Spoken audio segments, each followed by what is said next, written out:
Hey, salut tout le monde, c'est de fittransformation.ca. Donc aujourd'hui, épisode numéro 3 de la série Perte de poids. On parle des collations. Est-ce que c'est nécessaire? Puis si c'est nécessaire, quelle collation est optimale pour améliorer notre composition corporelle? Donc on écoute ça.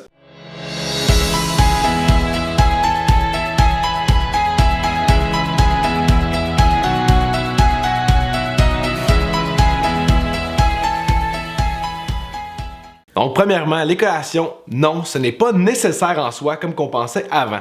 Donc, avant, notre méthode de pensée était qu'on devait manger aux 2 à 3 heures pour stimuler notre métabolisme. C'est comme un petit peu n'importe quoi en soi. Et les collations qu'on mettait, c'est souvent des collations qui étaient super élevées en protéines pour accentuer la perte de gras.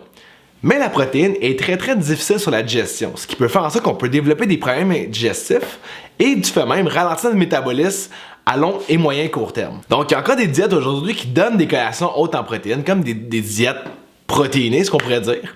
Donc, ces diètes-là, souvent, qu'est-ce que le monde va faire? Ils vont rapetisser très rapidement parce que le système digestif est tout le temps en train de fonctionner. Donc, ça dépense d'énergie. Mais par la suite, lorsqu'on arrête, on reprend tout le poids, même plus, et on se sent fatigué, on a des problèmes de digestion. C'est pas pour rien. C'est que la protéine en soi, quand on en prend en gros grosses quantités, et surtout la journée, qu'est-ce qui se passe? C'est que notre système digestif force et ça devient vraiment plate. Donc, si vous avez à prendre des collations parce que vous n'êtes pas capable de toffer la journée sans collation, il existe plein de collations qui est super intéressante et j'en ai une coupe derrière moi. Donc la première collation qu'on pourrait dire, c'est celle-ci, la collation de guacamole. Donc la guacamole, on peut la retrouver au Walmart et même au Costco. Cette guacamole-là, qu'est-ce que j'aime beaucoup, c'est que c'est tous des ingrédients bio, donc super bon pour vous et votre système digestif. Et aussi, c'est relativement haut et moyennement en gras, mais très haut en fibres. Donc, comme j'ai parlé, les fibres, c'est super bon pour gérer votre glycémie. Donc, c'est une des recettes miracles pour justement améliorer votre composition corporelle.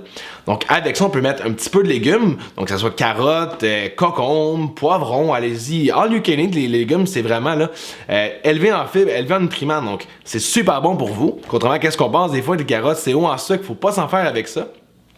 Ensuite, une autre collation qui est vraiment intéressante, c'est ça ici que j'ai trouvé en fait au Odessa, où on peut le trouver un petit peu partout, je vous dirais, dans les magasins de poissons. C'est des algues séchées. Donc, les algues séchées, qu'est-ce qui est vraiment intéressant, c'est que c'est très haut en iode. Donc, l'iode, ce qui est vraiment intéressant pour une bonne santé au niveau de la thyroïde. Et la thyroïde, on pourrait dire que c'est comme notre métabolisme en soi. Donc, si on fait attention à ça, on va avoir une bonne énergie tout au long de la journée, mais aussi on va vieillir en bonne santé. Donc ça aussi, c'est élevé en fibres, élevé en nutriments, donc collation idéale. On peut rajouter ça si vous voulez, on peut mettre des fruits avec ça, que ça soit une pomme, que ça soit des petits fruits comme j'ai parlé dans la deuxième vidéo, donc fraises et canneberges, qui est optimal en fait, car elles contiennent beaucoup de polyphénol, ce qui est excellent pour la gestion de la glycémie. Ensuite de ça, on a une collation de chocolat noir, donc le chocolat noir qui est excellent, donc contient beaucoup d'antioxydants, la théobromine en particulier. Donc la théobromine aussi a été prouvée qui aide aussi à la gestion de la glycémie. Donc il y a un petit peu de sucre là-dedans, oui c'est sûr, mais il contient aussi beaucoup d'autres choses comme des bons gras et certaines fibres. Donc vraiment intéressant. Et dernière collation qui est vraiment intéressante aussi, ça peut être des graines de citrouille, ça peut être des noix aussi, mais les graines de citrouille moins allergènes et contiennent plus de zinc. Par contre, certaines noix, comme exemple les noix de Grenoble, contiennent plus d'oméga 3, donc qui est super bon pour aider votre glycémie. Mais toutes les noix, je vous dirais, qui sont vraiment optimales. Donc les cachous, noix de Grenoble, noix de Brésil, donc contiennent tous le petit point positif chacun et chacune. Donc, assurez-vous d'avoir dans vos collations, si vous prenez des collations, assez de fibres, assez de bons gras, pas trop de protéines parce qu'on n'en a pas réellement besoin. Mais encore là, tout dépend de votre objectif et de votre expérience au niveau de l'alimentation et du sport que vous faites. Donc j'espère que la vidéo vous a clarifié le sujet des collations, si c'est nécessaire ou pas, et quoi manger en collation si vous en avez besoin.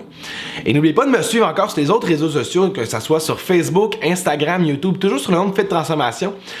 Toutes des plateformes différentes qui vont donner des contenus différents, comme exemple YouTube, des chroniques sur le système hormonal qui vont venir un petit peu plus tard cette année. Et Instagram, sur plus ma vie en général, sur qu'est-ce que je mange et qu'est-ce que les employés vont faire chez Fit Transformation comme type d'entraînement. Donc là-dessus, on se dit aux prochaines vidéos.